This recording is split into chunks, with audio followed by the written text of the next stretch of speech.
सातवें क्लास है, 22 अगस्त 1934। रूहानी बच्चों प्रति रूहानी बात समझाए रहे। अभी समझते हो कि हम सब रूहानी बेहद के बाप के बच्चे हैं। उनको बाप दादा कहा जाता है। जैसे तुम रूहानी बच्चे हो, वैसे ये ब्रह्मा भी रूहानी बच्चे हैं। शिव बाबा का बच्चा है।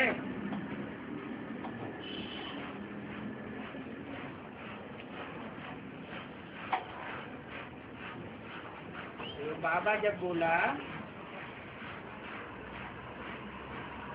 तो ब्रह्मा बाबा की बुद्धि में शिव बाबा कौन आया था? बिंदु को शिव बाबा समझ लिए, लेकिन बिंदु तो बिंदु बिंदु आत्माओं का बाप है, बाबा तो हो नहीं सकता। दूसरा कोई संबंध नहीं जुड़ता जब तक वो ज्योति बिंदु साकार में प्रवेश न करे। वो सिर्फ बिंदु बिंदु आत्माओं का बाप है।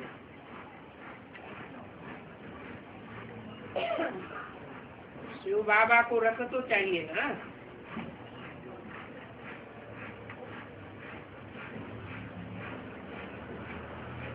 इसलिए जैसे तुम आत्माओं को ये रस आर्गन मिला हुआ है कर्म करने के लिए, वैसे शिव बाबा का भी ये रस है, क्योंकि ये कर्म क्षेत्र है। यहाँ कर्म करना होता है।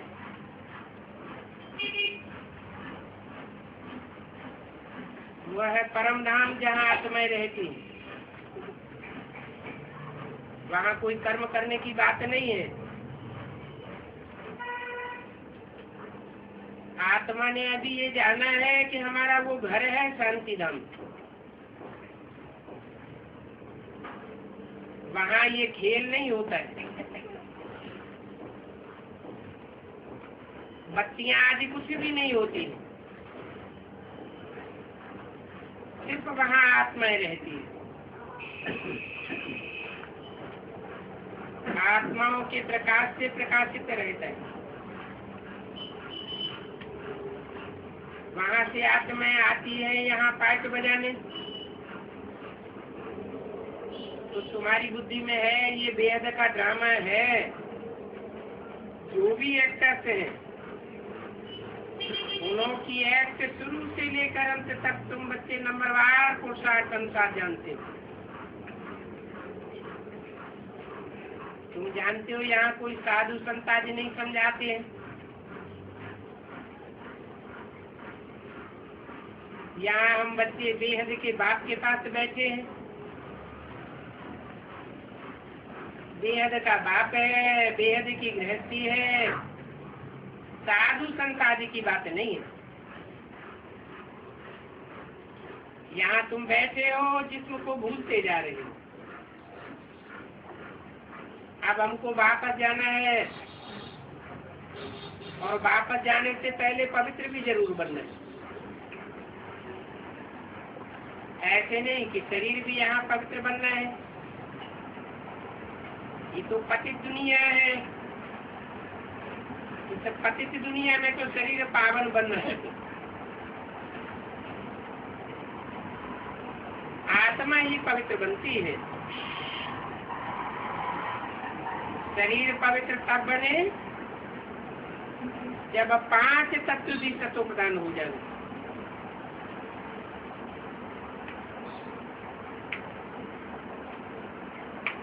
अब तुम्हारी आत्मा पुरुषार्थ करके पावन बन रही है। वहाँ नई दुनिया में तो आत्मा और शरीर दोनों पवित्र होते हैं।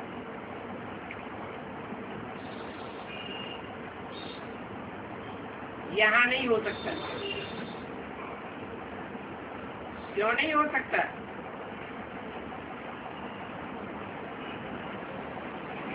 क्योंकि यहाँ इस दुनिया में सब पतित है, सबके वाइब्रेशन गिरे हुए हैं। ढेर पतितों का संग आत्माओं को लगता रहता है। जो पवित्र सन्यासी बनकर बैठते हैं पवित्र रहने के लिए घर घाट छोड़कर, वो भी पवित्र अपवित्र वातावरण से बच नहीं सकते। तो यहाँ कोई पवित्र नहीं हो सकता।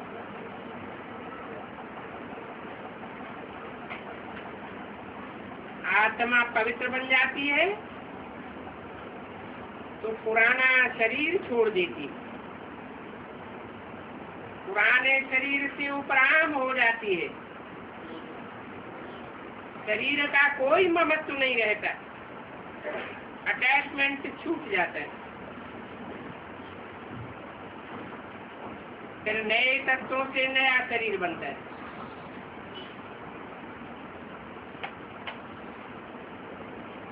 नए तत्व भी चाहिए और नया शरीर भी चाहिए।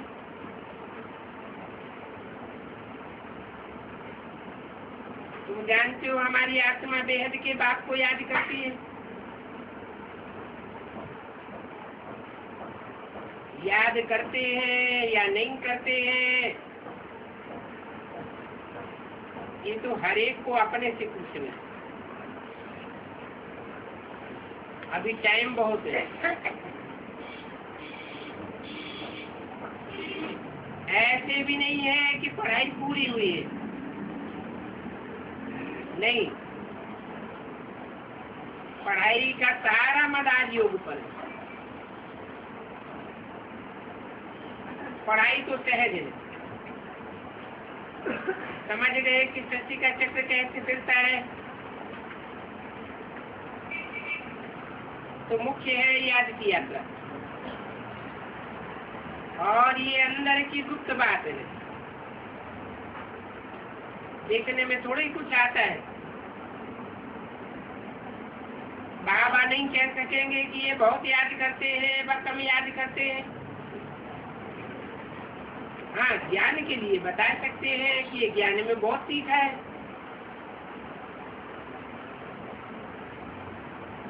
याद का कुछ भी देखने में नहीं आता है। ज्ञान तो मुख से बोला जाता है, याद करना तो बुद्धि की बात है। ये तो अजपा जाप है, वो जाप अक्षर तो भक्ति मार्ग का है। जाप का माना है कोई नाम जपना। यहाँ तो आत्मा को अपने बाप को याद करना है, जपने आदि की बात ही नहीं। तुम जानते हो हम बाप को याद करते करते पवित्र बनते बनते मुक्ति धाम जाए पहुंचेंगे। ऐसे भी नहीं है इस ड्रामा से हमेशा के लिए मुक्त हो जाएंगे, नहीं। मुक्ति का अर्थ है दुखों से मुक्त हो जाना। आत्मा शांत हो जाएगी, फिर सुख धाम में आवेंगे। जो पवित्र बनते हैं वो सुख भोगते हैं, पवित्र नहीं बनते हैं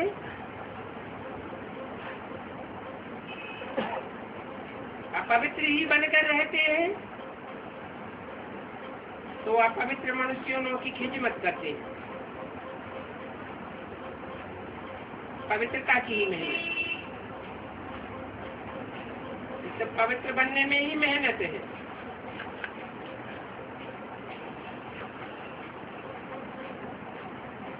और पवित्र बनने के काम में ये आंखें सबसे ज्यादा धोखा देती है। बाबा जानते हैं बहुत धोखा खाते। ब्राह्मणियां भी धोखा खा लेती है। इन आंखों से धोखा धोखा खा करके आखिर गिर पड़ती है। ऐसे नीचे ऊपर तो सबको होना है, और ग्रहाचारी सबको लगती है।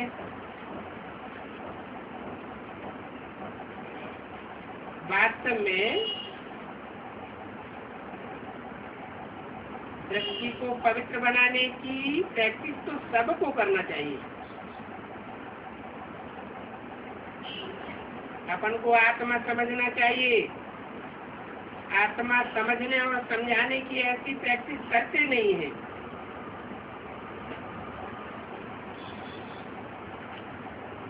ब्राह्मणी को ही समझाना है। बाबा बाबा कहते हैं, बाबा कहते हैं, बच्चे भी समझा सकते हैं। फिर भी कहते हैं माता गुरु चाहिए, क्योंकि अभी माता गुरु का सिलसिला चलता है।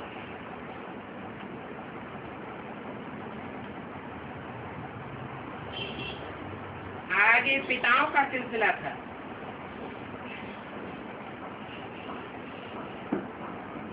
अभी पहले पहले कलश माताओं को मिलता है। यहाँ माताएं ही निमित्त बनती हैं। और देखने में भी आता है माताएं मेजॉरिटी में है, पुरुष बहुत थोड़े हैं। कुमारियां राखी बांधती हैं पवित्रता के लिए। भगवान कहते हैं काम महाशत्रु है, इन पर जीत पहलो।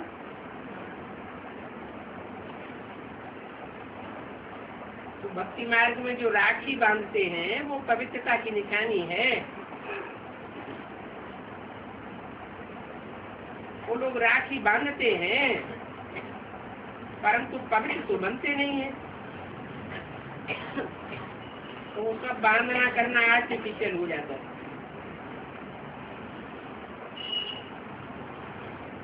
तो धागे की राखी कोई पावन बनाने वाली नहीं है।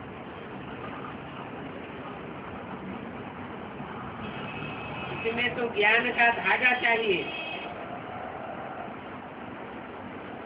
पवित्र दृष्टि चाहिए। तो अभी तुम सच्ची सच्ची राखी बांधते हो।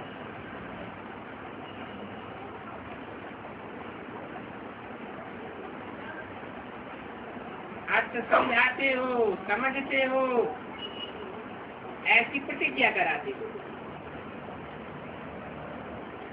जैसे सिख लोगों को कंगन निशानी होती है, वास्तव में उसका भी अर्थ है पवित्र बनने का कंगन है, परंतु वह भी कोई पवित्र रहते नहीं है।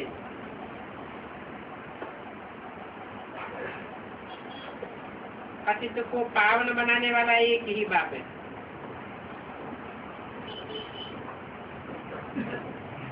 गुरु लोग कोई शास्त्रों द्वारा पावन नहीं बना सकते।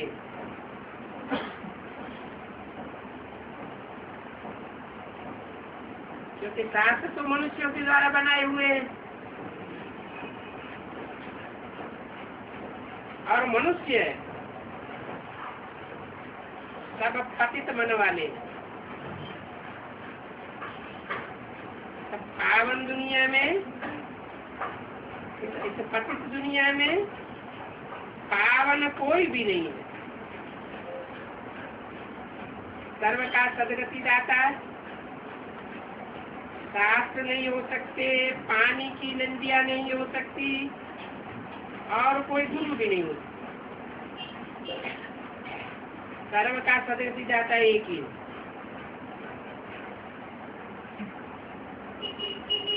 जो कभी दुर्गति में जाता नहीं है वो सदा शिव कहा जाता है, सदैव कल्याणकारी है,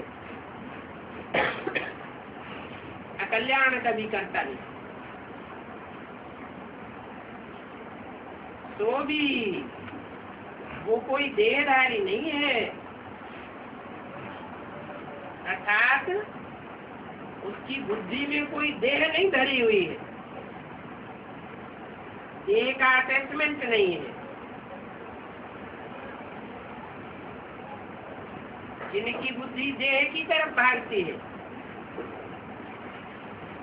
उनको कहेंगे देहधारी। तो सदा निराकार निरंजन है। पानी की गंगा भी इन आंखों से देखने में आती है। बाप जो सदगति जाता है उनको इन आंखों से कोई नहीं देख सकता। ये तो स्थूल आंखें हैं। सदगति जाता बाप को ज्ञान के तीसरे नेत्र से ही देखा जा सकता है। कोई कहते हम गुरु का दर्शन करके आवे, परंतु उसका तो दर्शन हो नहीं सकता। सुप्रीम आत्मा को कोई देख नहीं सकते। सुप्रीम की तो बात ही छोड़ो, आत्मा को भी कोई नहीं देख सकते। वो तो अंदर बैठी है। आत्मा निकल जाती है, बुद्धि से समझा जाता है, इन आंखों से निकलते हुए देख नहीं सकते। तो ये आत्मा बड़ी सूक्ष्म चीज है। शरीर तो देखने में आता है, ये आकाश आदि सब देखने में आते हैं, परंतु आत्मा देखने में नहीं आती। जो चीज आंखों से देखने में नहीं आती है उसी को तीसरे नेत्र से याद करना। इन आंखों से जो कुछ भी देखते हैं सब भस्म होने वाला है, सब कुछ विनाशी है जो आंखों से देखा जाता है। इसलिए एक आत्मा वही अविनाशी। अविनाशी आत्मा का पाठ अविनाशी ज्ञान से ज्ञान नेत्र से देख सकते हैं। क्लास है 19 अगस्त 1917। बाबा सेमिनार की पॉइंट क्लास में सुनाए। सेमिनार में पॉइंट्स वही हैं जो सदैव चलते रहते। बच्चों की बुद्धि में है हमको क्या समझाना है, क्योंकि मुख्य बात है ही समझाने की। बाप का परिचय देना है और 84 जनों की कहानी सुनानी है।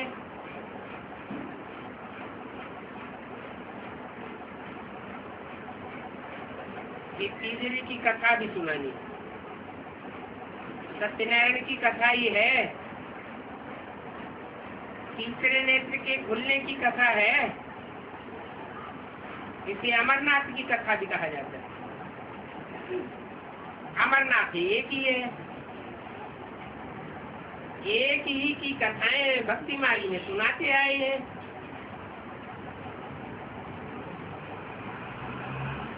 अब बच्चों को सारा ड्रामा का पता चल गया। सतयुग त्रेता में देवताओं की राजाई है, वहाँ कथा स्तुति भक्ति आदि कुछ भी नहीं होती है। अभी पूछा जाता है किसकी भक्ति करते हो, राधा कृष्ण की भक्ति अक्सर करके सभी करते हैं। उन्हों की भक्ति होती है, शिव की भी भक्ति होती है।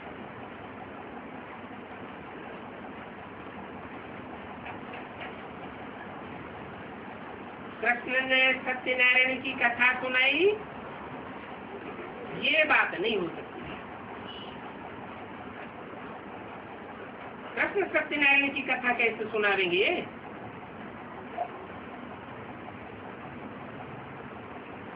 क्योंकि जिन सत्यनारायण की कथा है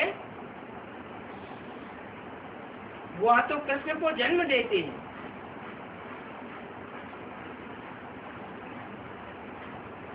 कृष्ण बच्चे के रूप में जन्म लेता है, वो बाप की कथा कैसे सुना देगा? हाँ, बड़े होकर उनको अपने बाप का टाइटल मिलता है, श्री नारायण बन जाता है। उनको ये पता नहीं है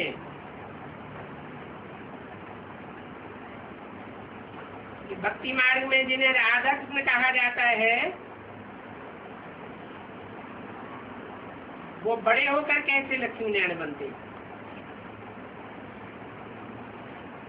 नहीं तो विचार उठे कि छोटेपन में इतनी चंचलता, फिर ज्ञान देव, ये बात ही नहीं लगती।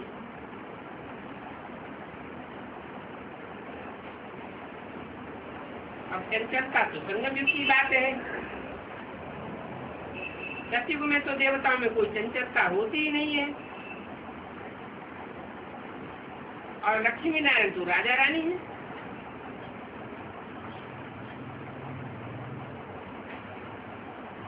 जो राजा रानी है वो फिर राजयोग सिखाई नहीं सकते। तो भक्ति मार्ग में मुझे हुए बहुत हैं। कृष्ण की आरती करते हैं तो कहते हैं जय जगदीश हरे।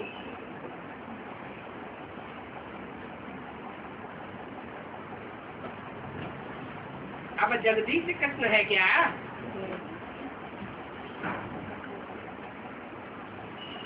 और हरे, दुखों का हरण करना ये कृष्ण का काम है क्या? तो दुख हरता फिर कृष्ण नहीं हो सकता।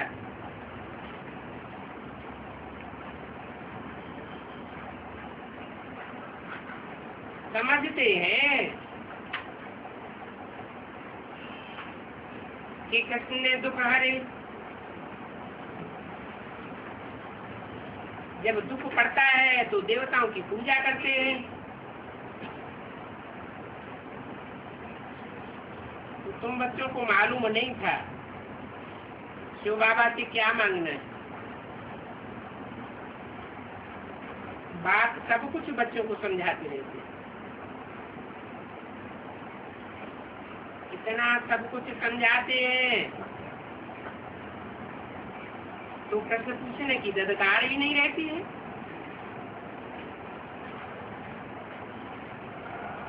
देवी देवता बनना है तो आसुरी गुण खत्म करना है। इसमें पूछने की क्या दरकार है? मनुष्यों में अवगुण होते हैं, देवताओं में गुण होते हैं। मनुष्यों में अवगुण क्यों होते हैं? मनुष्यों में अवगुण इसलिए होते हैं कि उनका मन चंचल होता है और देवताओं का मन अचल होता है, चंचल नहीं होता है। तो देवताओं में गुण है, परंतु देवताएं किसी को सिखाए नहीं सकते। क्यों?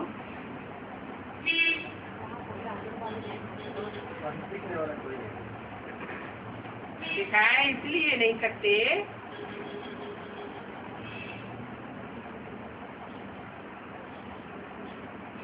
कारण तो चाहिए। डॉक्टर डॉक्टरी सिखाते हैं, इंजीनियर इंजीनियरिंग सिखाते हैं, तो देवताएं देवताएं क्यों नहीं सिखा सकते?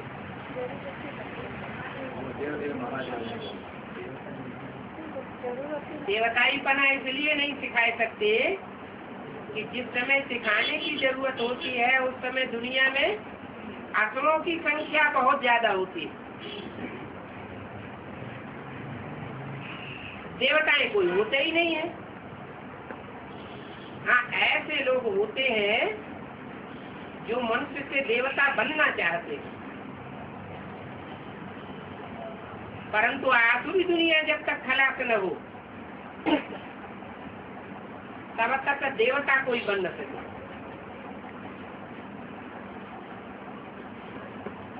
देवताई पाठ पढ़ाने के लिए तो दुनिया का ध्वंस करने वाला भी चाहिए। पुरानी दुनिया विनाश होगी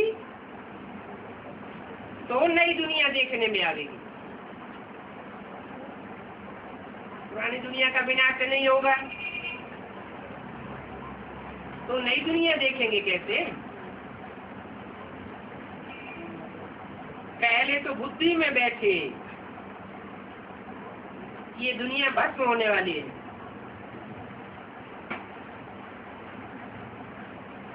तो भस्म होने वाली दुनिया से ममत्व तो टूट जाना चाहिए। अर्थात जीते जीते अभिमान से मर जाना चाहिए। आप मुए मर गई दुनिया। तो ये देवताएं कोई दुख नहीं हर सकते। सिवाय तुम ब्राह्मण बच्चों के और कोई समझा नहीं सकता। और तुम ब्राह्मणों की पैदाइश होती है ब्रह्मा से,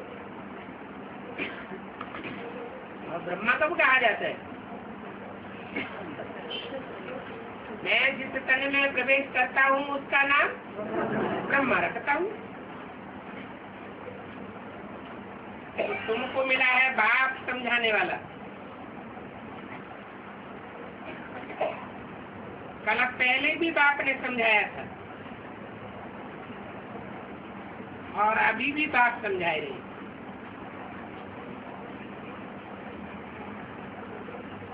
इस प्रैक्टिकल बात की फिर कहानी बनती है।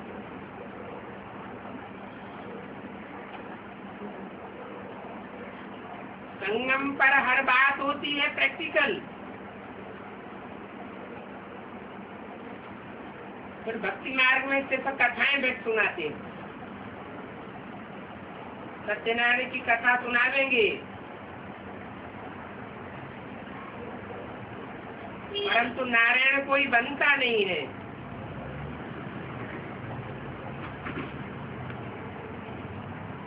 भक्ति मार्ग में सिर्फ कहानी सुनाते।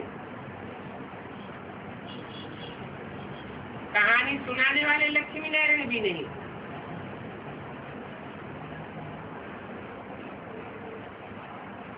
बुद्धि में पक्का बैठ जाना चाहिए। पास्ट, प्रेजेंट और फ्यूचर को बाप के सिवाय और कोई नहीं जानता है। प्रदर्शनी में भी ये लिखना चाहिए,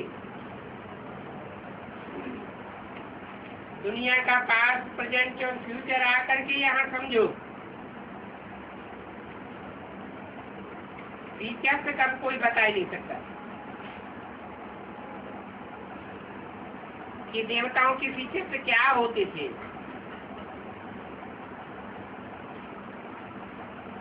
तुम जानते हो अब सतयुग आ रहा है, लड़ाई होगी। आगे क्या होगा वो कोई भी नहीं जानता है।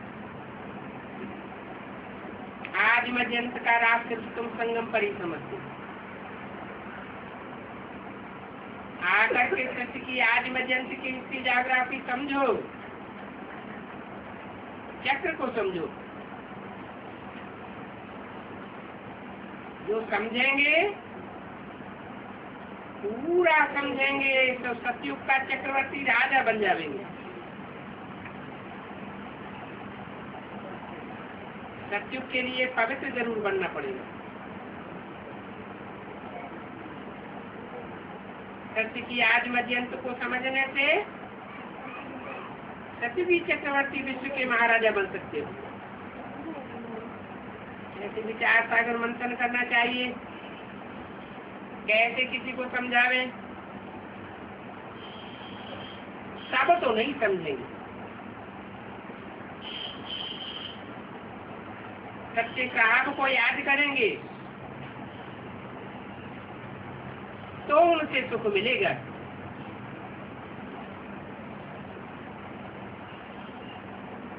सिखों में कहते भी हैं जप साहब। भक्ति मार्ग में तो नाम जाप करते हैं। भक्ति मार्ग में शास्त्रों में जो भी नाम है वो काम के आधार पर है। कर्तव्य की बात है, तो कर्तव्य को याद किया जाता है। तो भक्ति मार्ग में नाम जाप करते हैं, काम के आधार पर नाम पढ़े हैं। तो जिनको याद करते हैं उन भगवान से सब प्रकार के सुख मिल सकते हैं। तो फिर याद करें और मालूम है तो कुछ भी ना हो, न उनका नाम मालूम है, न रूप मालूम है, न देश का पता है, न कर्तव्य का पता है, तो याद करने से फायदा ही क्या हुआ? अभी तो प्रैक्टिकल बात है। बाप को याद करने से सत्यखंड स्वर्ग का मालिक बन सकते हो। तो पहले जानना, पहचानना, फिर याद करना। बाप सत्यखंड स्थापन करने वाला है, सच्चा पातशाह कहा जाता है।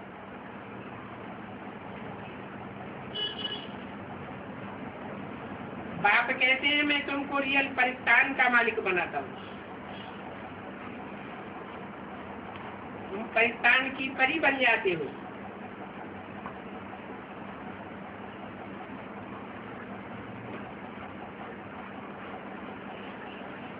परिस्तान में परियां रहती हैं जो ज्ञान योग के पंखों से सदा उड़ती रहती है।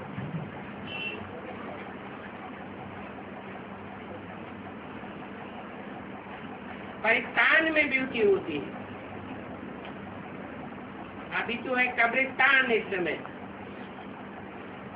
वैसी नेचुरल ब्यूटी हो नहीं सकती है।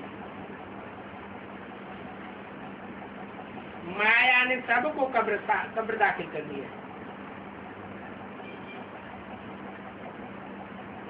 सब आत्माएं जैसे मुर्दा बनी पड़ी।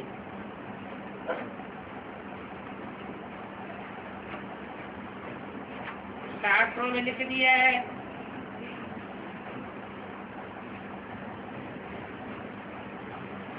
कि जब विनाश बरपा होगा तो कब्र दाखिल आत्माओं को खुदा आकर के उठा देंगे।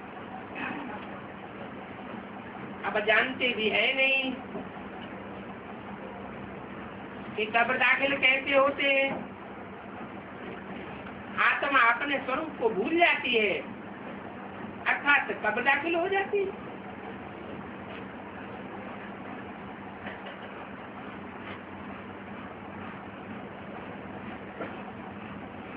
तो दिलचस्प नई दुनिया में बहुत अच्छे होंगे, इस दुनिया को परिस्तान नहीं कहेंगे, क्योंकि ऊंची स्टेज में उड़ते नहीं हैं।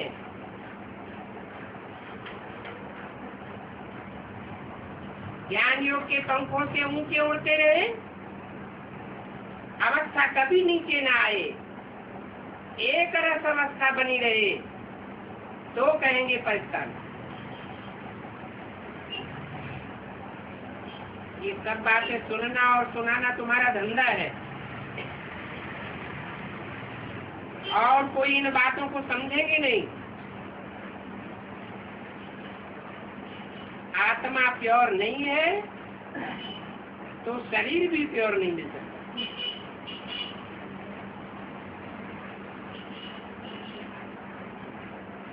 जैसे जैसे आत्मा पवित्र बनती जाती है, वाइब्रेशन गंदे होते जाते हैं, वैसे वैसे शरीर भी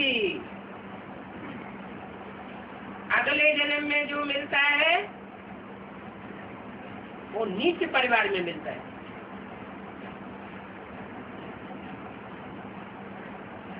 शरीर छोड़ने से पहले ही वाइब्रेशन का ढांचा तैयार हो जाता है, जिसके अनुसार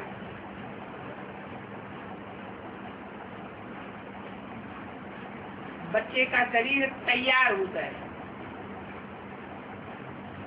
स्थूल ढांचा तैयार होता है। निर्जीव पिंड तैयार होता है। शरीर छोड़ने वाले के वाइब्रेशन अपवित्र, और जितने परसेंटेज में अपवित्र उतना शरीर भी गलीज मिलता है, और जितना पवित्र वाइब्रेशन होगा उतना शरीर भी पवित्र मिलेगा। अच्छे परिवार में जन्म मिलता है। नंबरवार तो होते ही, तो पुरानी दुनिया में भी नंबरवार है और नई दुनिया में भी नंबरवार है। नई दुनिया में भी कोई साहूकार के यहाँ जन्म लेंगे, कोई राजा के यहाँ जन्म लेंगे, चांडाल के यहाँ जन्म लेंगे।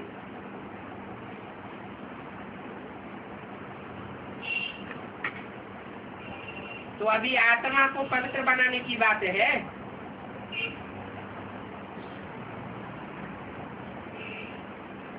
आत्मा पवित्र बनती है तो परमात्मा बाप के अंत को भी जान लेती है।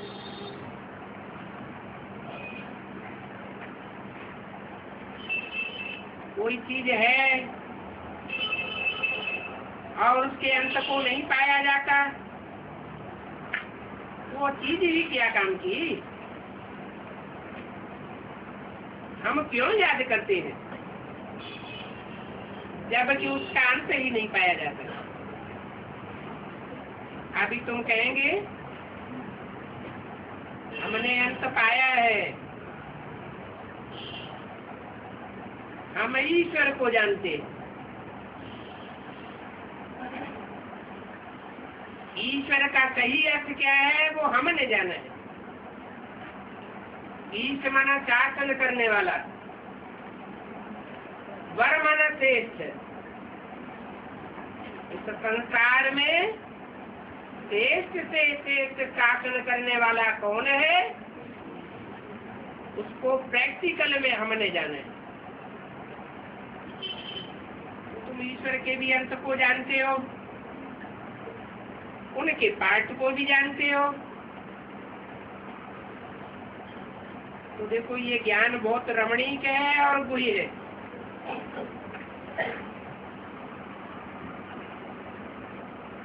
ऊंच से ऊंच बाप है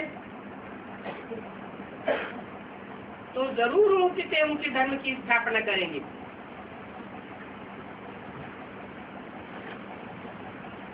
नंबरवार धर्म है ना।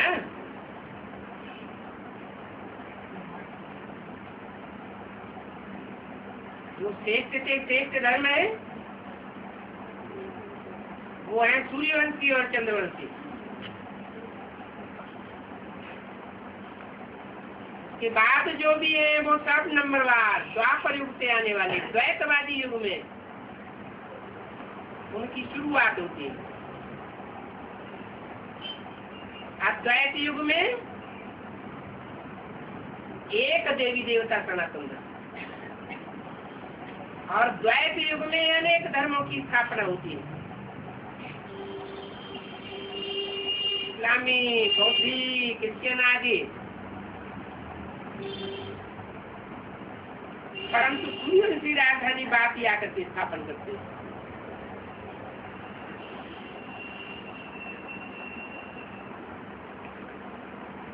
चंद्रवंशी राजधानी स्थापन नहीं करते हैं? चंद्रवंशी राजधानी कौन स्थापन करता है? बाप तो कहते हैं मैं आकर के 3 धर्म स्थापन करता हूँ। ब्राह्मण, देवता और क्षत्रिय।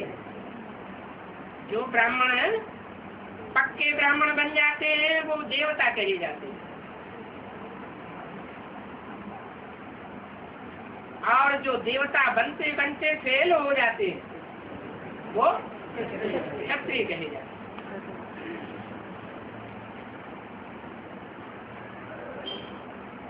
तो बाप श्रेष्ठ से श्रेष्ठ धर्म की स्थापना करते हैं। सूर्यवंशी धर्म बाप ने स्थापन किया। चंद्रवंशी धर्म कैसे स्थापन होता है? फेलियर कैसे बनते हैं? जो नई दुनिया के फर्स्ट लक्ष्मी नारायण नर से नारायण बनने वाले हैं, वो तो पूरे पास होने वाले हैं।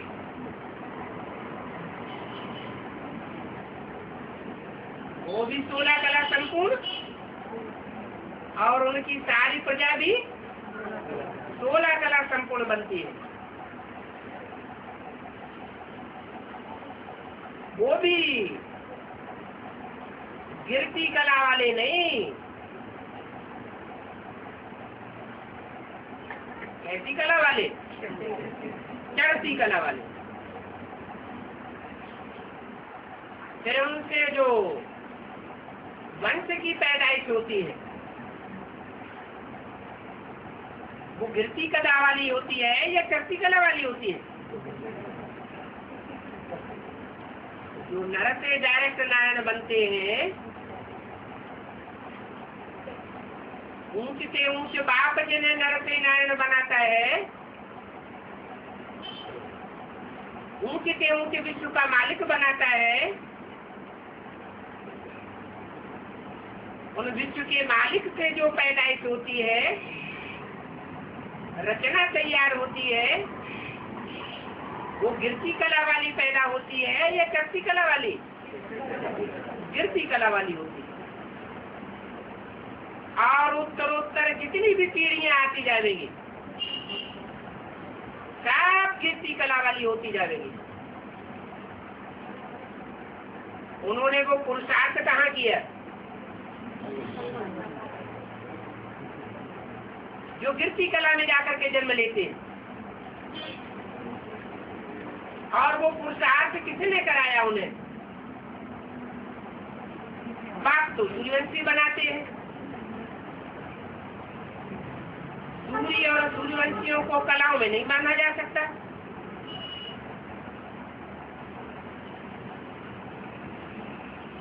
बाकी चंद्रमा को कलाओं में माना जाता है। जो भी चंद्रवंशी है सब कलाओं में आते हैं।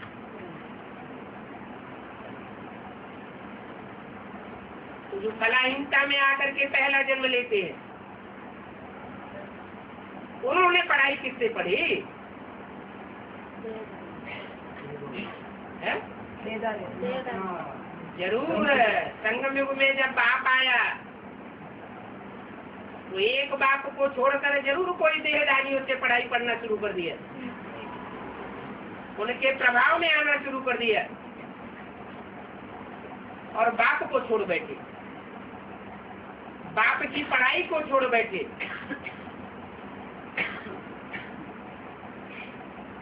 इसलिए बोला कि बाप ही सूर्यवंशी राजधानी स्थापन करते हैं और जो भी स्थापना होती है और धर्मों की, उनकी स्थापना के निमित्त कोई और बन जाते हैं।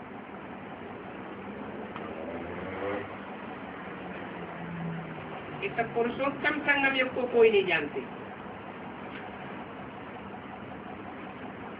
जहाँ उत्तम से उत्तम पुरुष अर्थात आत्माएं तैयार होती है। 16.25 कला, 14.5 कला या 15.5 कला आत्माएं तैयार नहीं होती।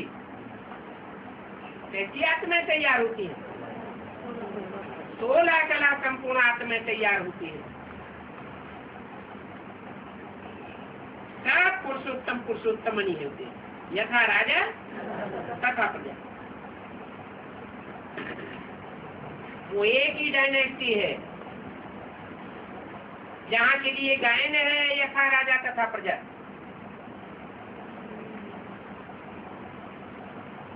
परिवार में जो भी 4.5 लाख का परिवार होगा, सबकी पक्की आर्थिक दृष्टि होगी।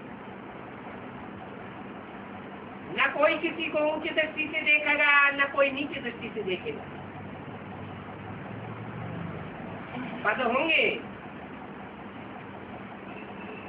लेकिन सब आत्मिक दृष्टि वाले होंगे। उन बच्चों को ये सब बातें बतानी होती है।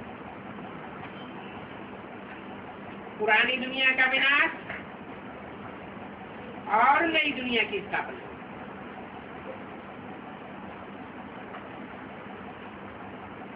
नई दुनिया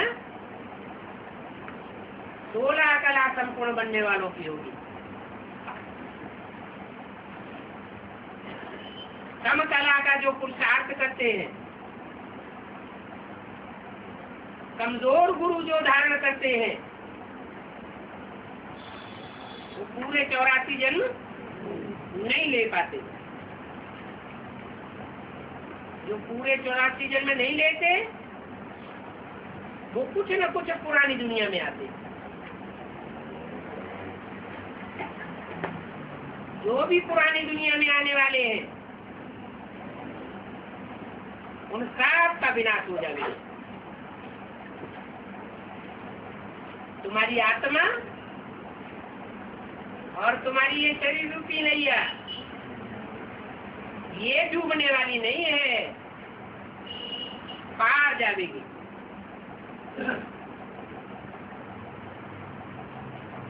तो तुम्हारे लिए ये पुरानी दुनिया और नई दुनिया का पुरुषोत्तम संगम युग है।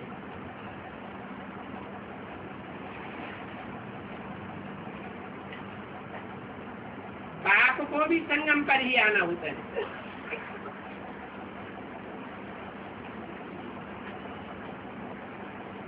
कौन से संगम पर? पुरुषोत्तम संगम पर आना होता है। पुरुषोत्तम संगम युग की शुरुआत हुई और बाप की प्रत्यक्षता की शुरुआत भी होना शुरू हो जाती है।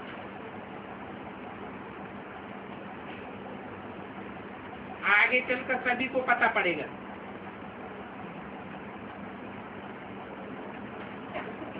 कि पुरुषोत्तम कौन कौन है।